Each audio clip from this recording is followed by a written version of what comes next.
Oke, buat Mila sama Maria. Oke, sesi kedua kita tanya jawab seputar karir.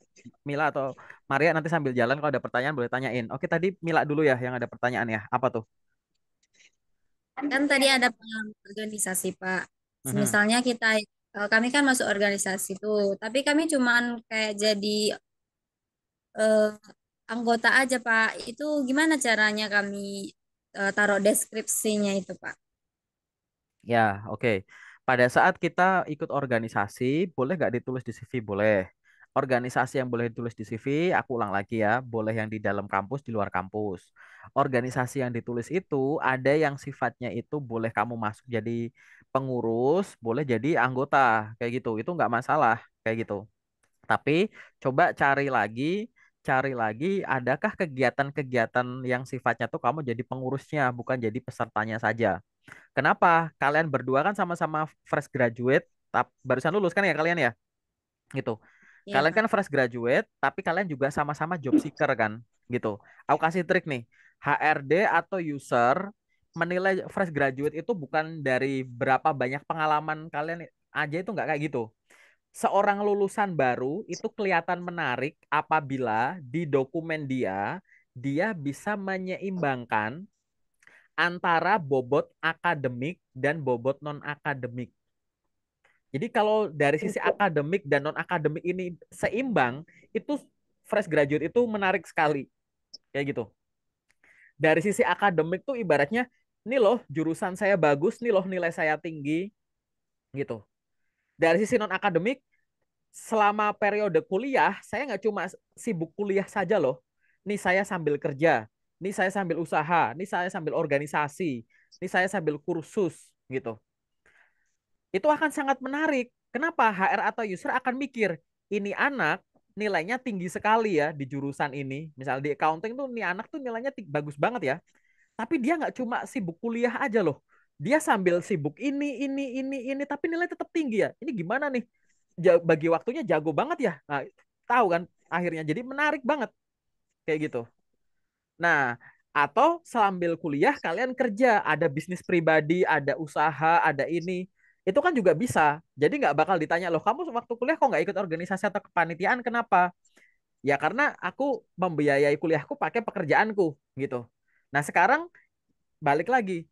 Bayangin kalau nilai kalian bagus tapi nggak bagus-bagus amat gitu. Ya kan? Ada nilainya lumayan lah gitu. Tapi organisasi dan kepanitiaan juga nggak aktif. Terus kalian yang mau dijual apa? Paham ya? Kayak gitu. Nah, kalau kalian merasa dari sisi organisasi bisa dijual, cantumin. Tapi di situ kamu juga harus bayangin bahwa organisasi atau kepanitiaan itu bukan faktor tunggal yang akan dipertimbangkan. Di CV itu yang penting apa sih? Semuanya info penting kok. Gitu. Makin kalian bisa menonjolkan keseimbangan yang akademis dan non akademis, kalian makin menarik. Dan kalian wajib ngelakuin itu. Kenapa? Karena ada dua alasan. Pertama, kalian akan dinilai dari apa yang tertulis dulu. Kan nggak langsung interview gini. Kecuali kalian walk-in interview, datang ke job fair, itu akan langsung ditanya. Karena kalian akan dinilai dari apa yang tertulis dulu, maka pastikan yang ditulis, yang dilampirkan benar dulu.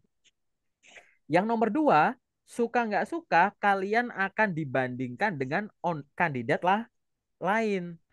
Karena kalian bukan pelamar tunggal gitu. Kalau sekedar sesuai jurusannya, kenapa misalkan kayak kuliahku psikologi, emang langsung masuk gitu kalau ngelamar jadi HR? Enggak, tetap diseleksi gitu. Kalian juga sama, kan orang accounting, emang jadi staff accounting langsung diterima? Enggak, pasti akan dibandingkan. Nah itu tadi, itulah kenapa kalian harus mikir, ini aku harus pamer dari sisi mana nih, gitu. Itu ya bahasanya ya, gitu. Oke, tambahan lagi dong, pertanyaan. Sejauh ini kendala apa lagi? Apa Mila? Terus Pak kan kayak gini Pak, Eh, kami mau itu nyari kerja kayak ke luar pulau. Tapi kan biasanya itu kalau kita interview itu kan langsung ke tempatnya Pak. Gimana cara kami tahu bahwa perusahaan itu membuka lowongan di luar Pulau Sumatera, tapi kami nggak harus interview ke sana. Ada nggak Oke, sih kayak gitu? oke. Jadi gini ya, faktor domisili terhadap proses rekrutmen. Ada nggak faktor domisili terhadap proses rekrutmen? Ada. Jadi ada perusahaan yang nggak mau ngerekrut orang yang tidak berasal dari daerah tersebut. Kenapa? Karena satu, proses rekrutmennya lebih banyak yang mengharuskan dia datang untuk hadir. Ya kan? Psikotes harus datang, ini harus datang. Itu kebijakan perusahaan. Terserah perusahaan itu. Jadi kadang yang di jauh, misalkan nih aku kan di Pulau Jawa nih, katakanlah bukannya kalian nggak dipanggil ke sini gara-gara kalian jelek, enggak. Karena kita tuh juga punya perasaan dalam arti daripada kalian datang belum tentu diterima juga gitu-gitu loh. Gitu. Jadi dari faktor itu juga ada profesi yang semacam itu. Jadi itu ya. Yang kedua, memang posisi yang dibuka itu membutuhkan orang yang berasal dari daerah situ. Contoh aku jualan produk jadi sales gitu kan. Nah, biar bisa jualan produk ini itu butuh orang yang memahami area sini karena nanti ngejualnya tuh kadang harus tahu bahasa basi orang lokalnya gitu loh. Ngobrol bahasa daerah tertentu, bahasa basinya gimana. Makanya yang daerah lain nggak diterima bukan gara-gara jelek karena masalah itu juga. Terus yang ketiga misalkan masalah apa? Retensi karyawan. Kan biasanya setiap orang lebih suka kalau kerja tuh deket sama keluarganya ya. Ya nggak? Kayak gitu. Deket sama keluarga, deket sama ini. Nah, banyak perusahaan yang sudah mempelajari bahwa banyak karyawan yang kadang resign tuh alasannya apa? Oh, aku mau ikut keluarga ke sana. Aku ikut suami ke sana, aku ikut istri ke sana gitu. Aku pengen pulang ke daerahku. Akhirnya resign gara-gara itu gitu. Makanya perusahaan ngerasa bahwa orang akan nyaman kalau kerja di daerah sekitar rumahnya, udah kita cari orang sekitar situ kayak gitu. Dan faktor-faktor lain itu. Jadi itu adalah contoh yang domisili itu juga berpengaruh. Tapi ada nggak domisili yang tidak berpengaruh? Ada kayak gitu. Nah, kalian kalau memang mengincar lowongan kerja yang lokasinya jauh, gitu, udah beda pulau, maka kalian bisa melakukan beberapa hal. Yang pertama, cari lowongan kerja yang memang sejak awal tuh remote. Oke? Ada beberapa nih, ya cari remote job. Itu nggak cuma beda pulau, itu bisa beda belahan bumi itu. Bisa ke negara lain, gitu. Cari lowongan kerja yang sejak awal tuh remote online jauh. Entah itu virtual assistant dan teman-temannya, pokoknya kerja-kerjaan online aja.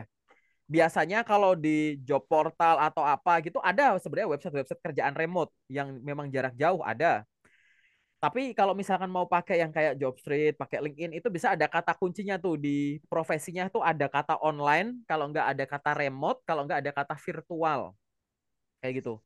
Itu biasanya memang pekerjaannya itu adalah pekerjaan-pekerjaan yang jarak jauh. Kamu nggak butuh datang, semuanya ya online terus. Barangkali kalian mau. Tapi kalau kerjaan remote, kerjaan online, biasanya yang dibutuhkan itu apa? Portofolio jelas.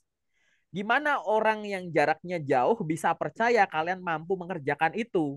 Kalian bikin portofolio untuk lamar kerja. Kalau nggak ngerti portofolio gimana, riset dulu. Gitu.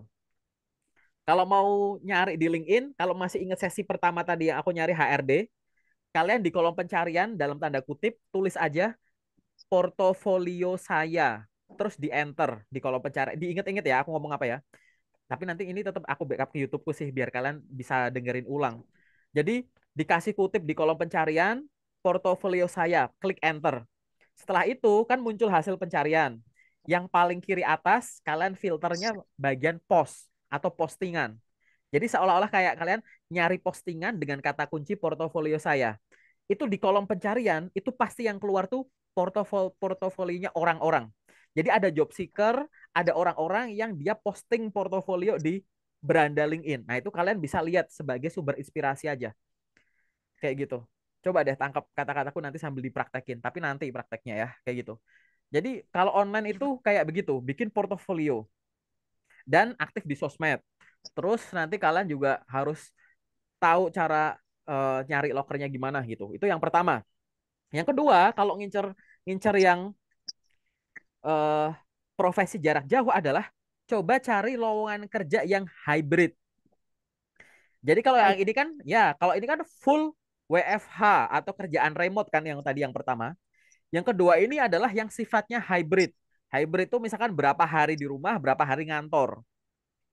Biasanya lowongan-lowongan kerja hybrid pada saat proses rekrutmen itu dia mau di awal-awal tuh online dulu.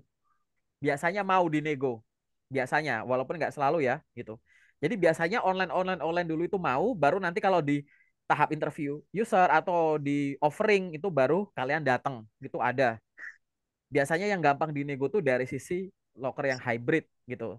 Nanti yang kerjanya hybrid itu yang poin nomor 2. Yang poin nomor 3 adalah coba kalian cari lowongan pekerjaan yang kalian udah tahu testimoninya itu rekrutmennya itu memang online. Jadi gini, banyak orang setelah keterima di suatu perusahaan, dia akan kayak ceritain pengalaman dia, ceritaku keterima di PT ini, ceritaku keterima di PT ini yang dia biasa kontenin entah di YouTube, entah di TikTok gitu kan. Itu kan termasuk bentuk testimoni kayak gitu. Nah, kalian bisa tuh, oh barangkali itu adalah profesi atau perusahaan incaran kalian gitu. Gitu. Atau kalian iseng apa? Yang nomor 4, riset. Risetnya di Google aja gitu. Misalkan rekrutmen perusahaan yang mengizinkan rekrutmen online misalkan gitu. Itu perusahaan apa aja sih gitu. Gitu. Nanti kalian pasti akan menemukan coba riset gitu. Karena di luar sana kadang ada orang yang mengizinkan dulu. Itu beberapa cara lagi ya kan. Terus setelah itu semua dilakukan, nah sekarang tinggal gini, di poster lowongan kerja yang termasuk kalian sering lihat yang aku share atau yang kalian cari sendiri, itu kan nggak ketahuan ya, ibaratnya perusahaan ini ngebolehin atau enggak, ya enggak? Gitu. Iya, Pak. Kalau kamu sejak awal belum tahu perusahaan ini mengizinkan atau enggak, tapi profesinya itu kamu cocok, kamu pengen, saranku adalah lamar aja dulu. Paham nggak? Gitu.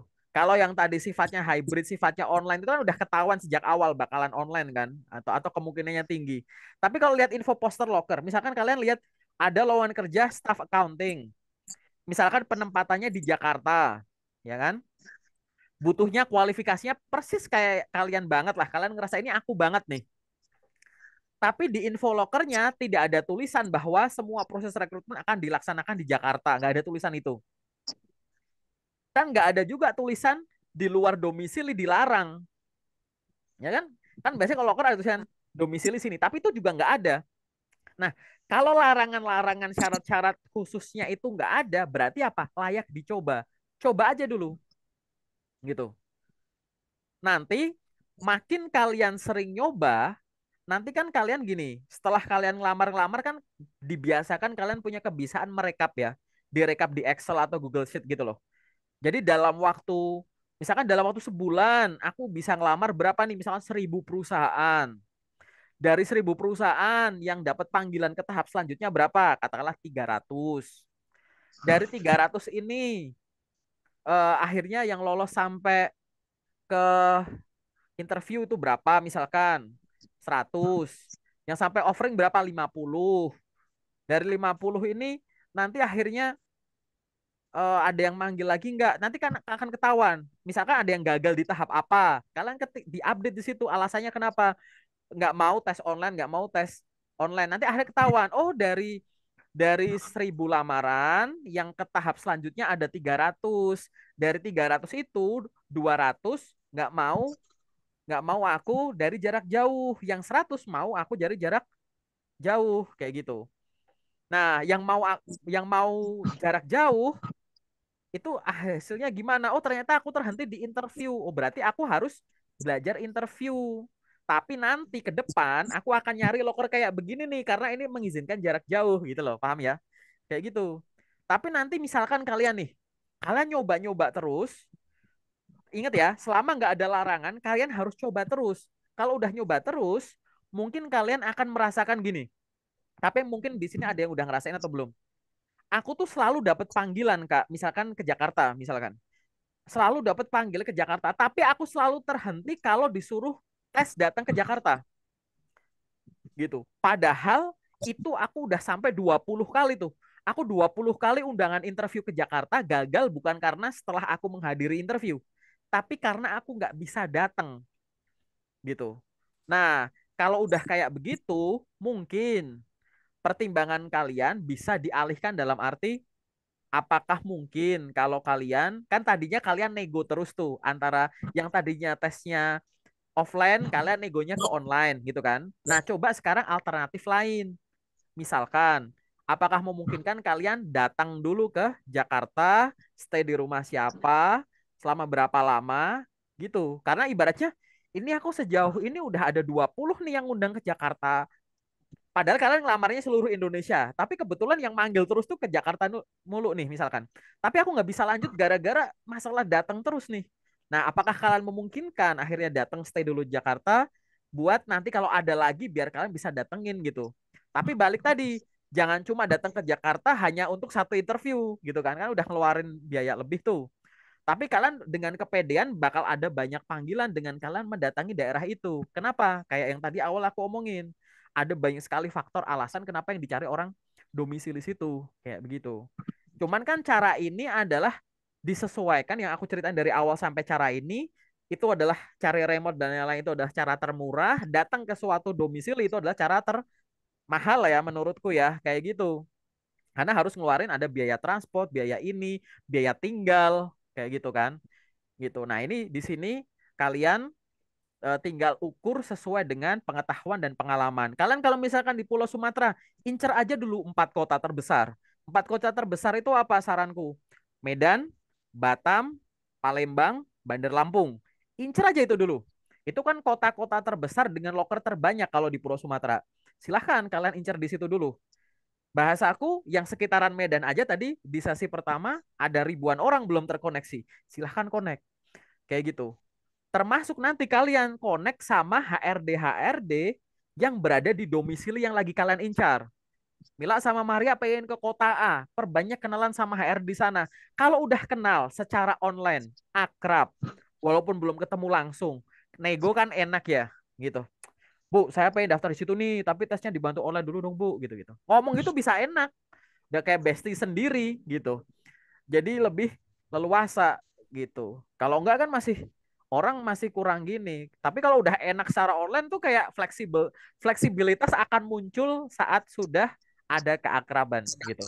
Jadi status tuh gitu. Jadi fleksibilitas akan muncul itu. Karena kalian balik lagi, main LinkedIn itu adalah cara bikin ordal. Aku kasih tahu ya, gitu ya. Main LinkedIn itu cara bikin networking, cara bikin ordal. Kalian kalau nggak punya ordal, bikin. Jangan sibuk. Tuh enak tuh masuk ada saudaranya, itu ada keluarganya gitu. Loh, LinkedIn itu tempat bikin ordal. Bikin ordal buat apa? Termasuk gini, barrier-barrier pembatas-pembatas masalah online offline domisili itu bisa dilawan lewat LinkedIn. Kayak gitu. Karena apa? Orang yang lebih hebat dari kalian banyak. Tapi sebagian orang hebat itu nggak ngerti cara main LinkedIn. Bahkan mereka nggak punya LinkedIn. Artinya mereka nggak bisa dapat akses informasi loker yang ada di LinkedIn gitu-gitu. Ya, coba dibayangkan yang aku jelaskan tadi dari remote sampai dengan mendatangi daerah karena panggilannya beruntun ke situ, disesuaikan dengan kemampuan masing-masing gitu sih. Tapi ingat ya, ada loker yang domisili itu berpengaruh, ada yang nggak berpengaruh. Tapi yang penting begitu nggak ada larangan, nyoba aja gitu. Nggak, domisili nggak ada sana selamar gitu. Ya, paham ya? Oke. Ada lagi nggak tambahan pertanyaan? Menarik nih. Bagus, Mil. Ayo, Mil. Lagi, Mil. Lanjut, Mil. Biar Ada biar sih Maria yang lagi. senyum-senyum aja. Enggak. Oke. Oke, yuk. Silakan lanjut. Kan Bapak bilang tadi kalau nggak ada itu kayak persyaratan yang dibilang tadi bisa dilamar. Mhm. Semisalnya kan Pak, sudah kita lamar, siap itu sudah lolos tuh biasanya tes online-nya. Pas disuruh interview kan kita nggak bisa datang karena kita jauh dari tempatnya. Terus apa kan ada sistem perusahaan itu yang menerapkan BNet kayak gitu Pak. Jadi kita nggak bisa ngelamar lagi selama kayak atau setahun, 2 tahun kayak gitu Pak. Itu gimana ya Pak? Jadi gini, perusahaan yang ada sistem sistem nanti kamu kayak begitu ya di band sementara kayak gitu, itu menurutku nggak banyak banget sih gitu. Itu biasanya perusahaan-perusahaan besar ya, ada yang swasta, ada yang BUMN ya gitu. Bank dan lain-lain itu ada yang kayak gitu. Jadi nggak bisa ngelamar lagi atau swasta juga ada gitu selama setahun ke depan, 2 tahun, ada yang 6 bulan gitu.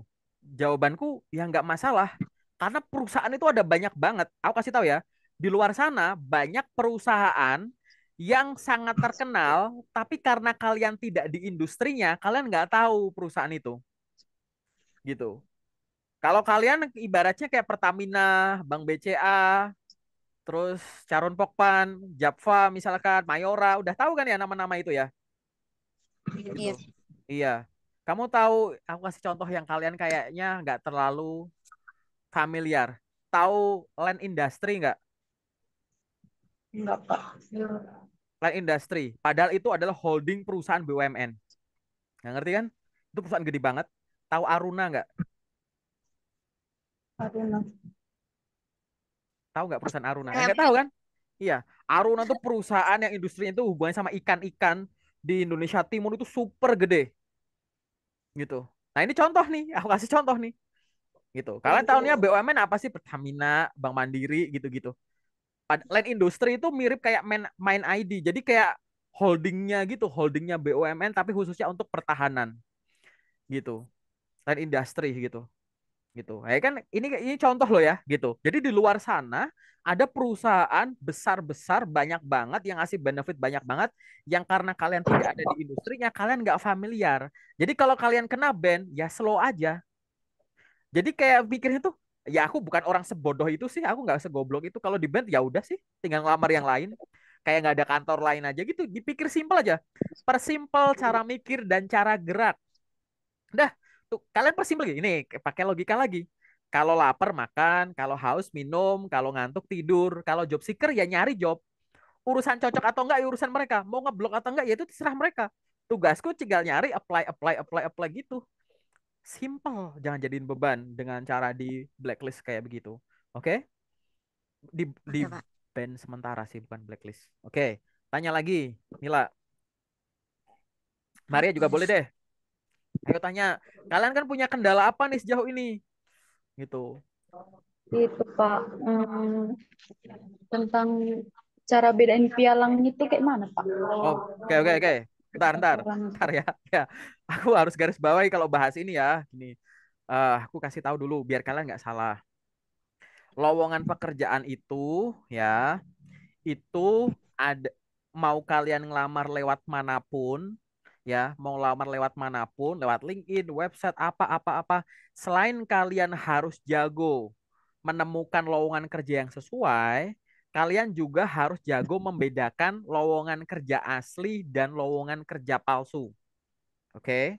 Itu belajar di internet itu banyak orang yang sharing di channel YouTubeku ada buka playlist playlist judulnya contoh lowongan kerja atau undangan kerja palsu tuh di satu playlist tuh ada gitu biar kalian paham jangan jadi belajarnya tuh misalkan cari di Google gitu ya contoh lowongan kerja palsu kan keluar tuh banyak artikel itu dibaca satu-satu dari atas sampai bawah baru di next gitu jangan nonton satu habis nonton terus ngerasa wah aku udah paham ini palsu salah. Kenapa kok aku bahas ini dulu? Karena di luar sana itu penipu-penipu itu tiap hari belajar cara nipu kalian gitu loh. Kalau kalian nggak belajar, nanti kalian nggak tahu modus-modusnya. Resikonya kalau kamu nggak bisa bedain loker asli atau palsu, kalian akan ngandalin kata orang atau riset secukupnya tadi. Nonton sana, sana bilang palsu, ya udah percaya. Nah itu salah satunya nanti masuk ke, mohon maaf, industri pialang tadi.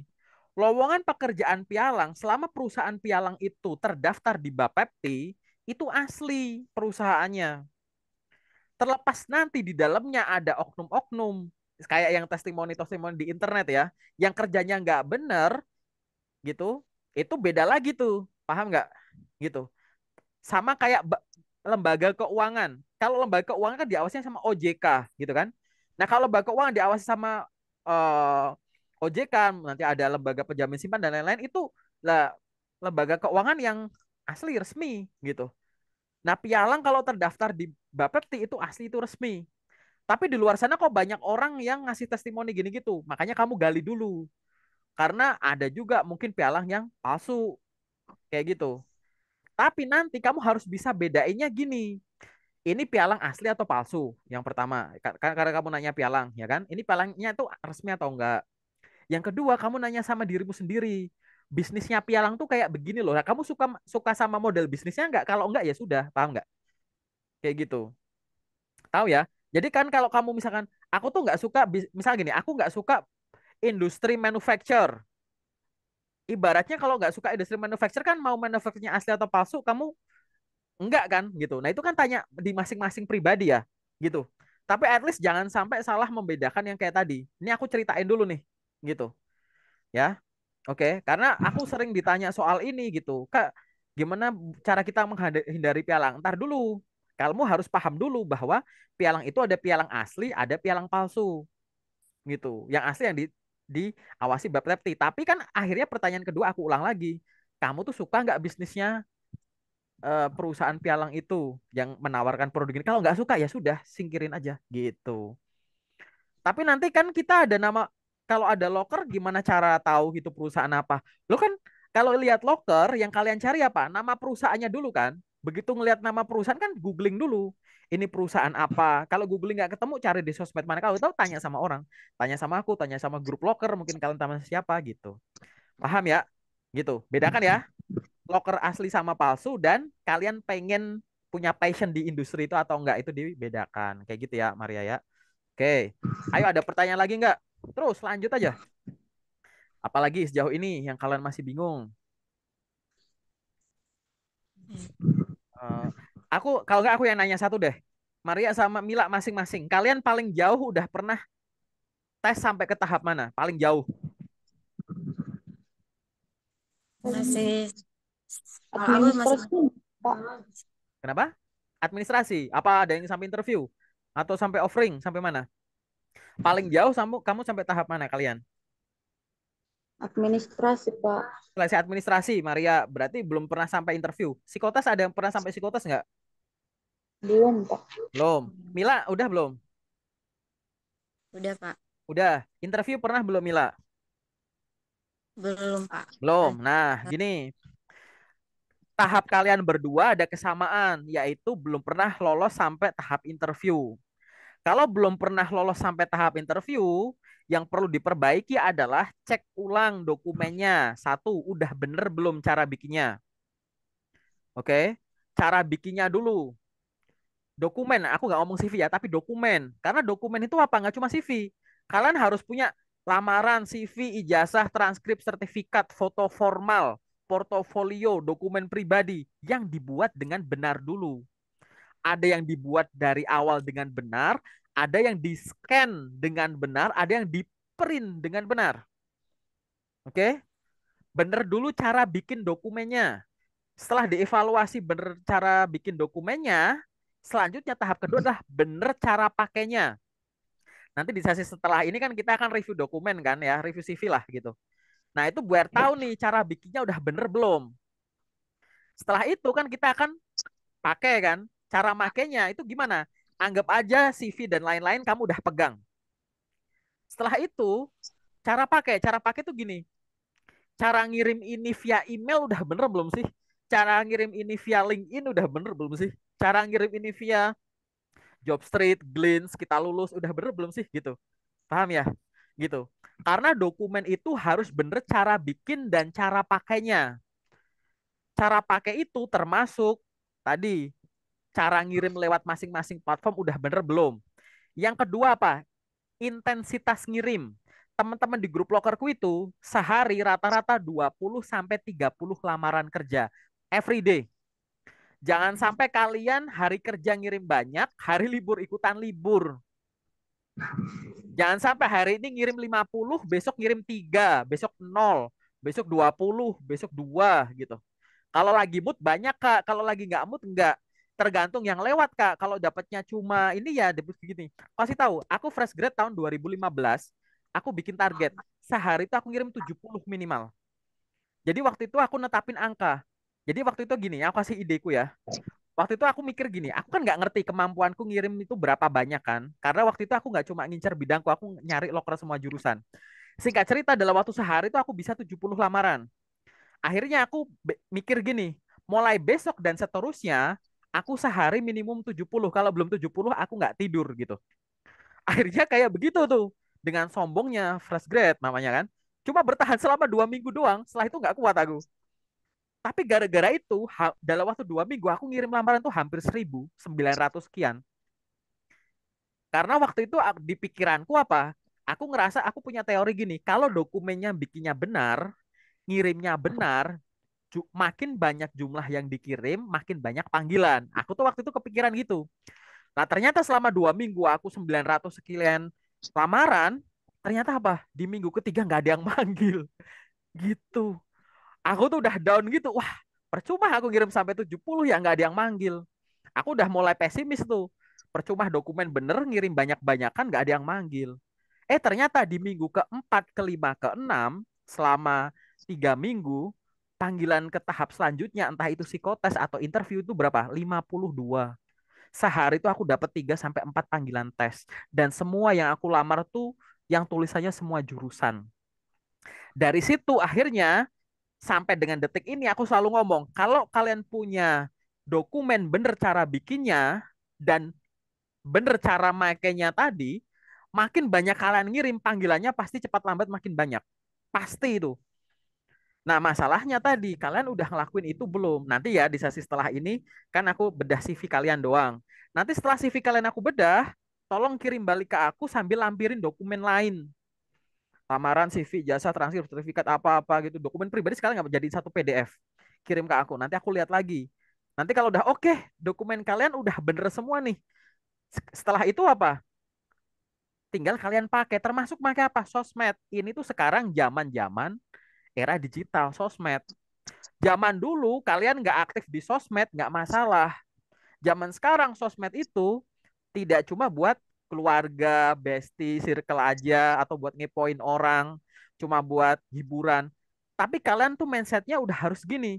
Gimana caranya orang ngunjungin LinkedIn-ku, mereka percaya aku jago di bidang accounting. Gimana caranya orang ngunjungin Instagramku, Facebookku, TikTokku, mereka tuh percaya aku jago di bidang accounting. Perusahaan-perusahaan besar biasanya ada sosial media cek kan. Kalian disuruh ngisi platform sosial media kalian apa. Nah, kalau kalian nyantumin Instagram misalkan, ternyata begitu dikunjungi Instagramnya cuma ada following dan follower, gimana coba? Begitu kalian dikunjungin ada Instagram, begitu dikunjungi Instagramnya diprotek, gimana coba? Di interview, waktu di interview bilang, saya orangnya humble, friendly, komunikatif, saya cocok untuk jadi customer service, misalkan gitu.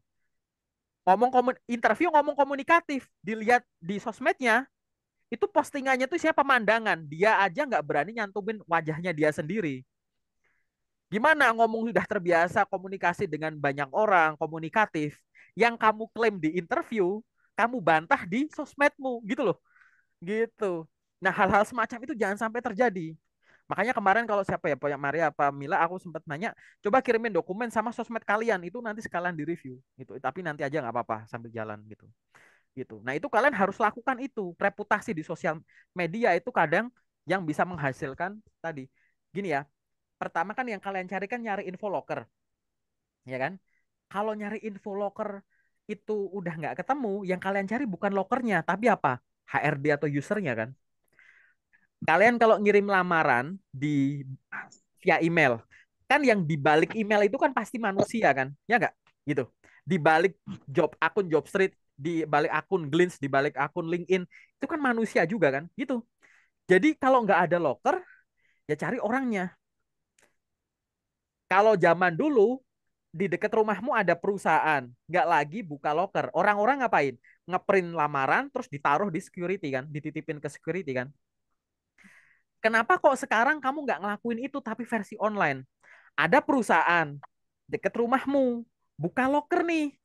Kalau berminat kirimkan ke email ini, tapi lockernya jadi security.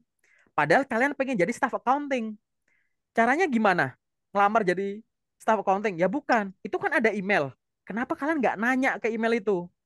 Selamat siang Ibu Maria Purba, perkenalkan nama saya Aga. Saya memperoleh email ini berdasarkan postingan Anda di akun LinkedIn Anda. Disampaikan bahwa PT ABCD sedang membutuhkan seorang security. Mohon informasi Bu, apakah saat ini juga dibutuhkan seorang staff accounting? Saya ingin bisa bergabung di perusahaan ini untuk posisi tersebut. Sebagai bahan pertimbangan saya lampirkan berkas lamaran saya. Atas informasi yang diberikan saya ucapkan terima kasih. Aduh, nelpon pula bapak. Kayak gitu. Paham kan? Gitu. Jadi walaupun walaupun kalian itu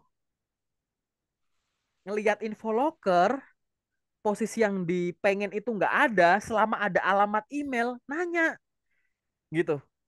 Paham ya? Gitu. Jangan kalau di offline kan kalian titip CV ke security. Dititipin ke security itu belum tentu dikasihin ke HR. Belum tentu dibuka sama HRD gitu. Tapi kalau titip CV ke email HRD, kemungkinan dibukakan sama HRD Mil. Kayak gitu. Paham ya sampai di sini ya? Oke. Nah, sementara itu dulu di sesi general. Tapi jelas ya, Mil ya? Iya, Pak. Oke ya, jelas ya. Oke.